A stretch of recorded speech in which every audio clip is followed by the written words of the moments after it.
Est-ce que ces deux produits font vraiment la même chose? La nouvelle poudre compacte de Huda Beauty vs son ancienne poudre libre. Apparemment, elle l'a reformulée pour qu'elle fasse exactement la même chose que sa poudre libre. On va tester ça tout de suite. La différence de couleur, elle me fait quand même assez flipper. Celle-là, elle est parfaite pour moi au niveau de ma carnation.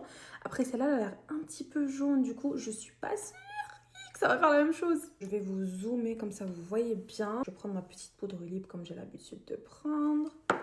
J'aime bien la tapoter sur ma main comme ça avant. Et je vais l'appliquer de ce côté-là. Donc, je vais venir appliquer la poudre comme j'ai l'habitude de faire. Je vais en mettre aussi sur la moitié de mon front comme ça. Maintenant, je vais venir tester avec une autre houppette, bien sûr. Voilà, le produit a bien été prélevé. Je vais le tapoter aussi un petit peu et c'est parti.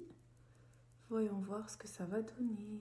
Alors effectivement, on dirait que j'ai mis exactement le même produit des deux côtés. J'ai juste l'impression que ce côté-là est plus couvrant. Je sais pas si c'est à cause du fait que celle-là soit la version compacte et celle-là soit la version poudre libre, mais j'ai vraiment l'impression que ça a plus couvert que de ce côté-là.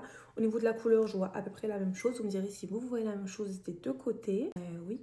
On dirait vraiment que j'ai mis le même produit. C'est quand même génial parce qu'apparemment son autre poudre n'était pas bonne que ça. En fait, je ne l'ai jamais testé personnellement, mais j'ai vu des reviews dessus. Et là, pour le coup, je suis quand même agréablement surprise. Alors, qu'est-ce qu'on en pense? Dites-moi ça en commentaire.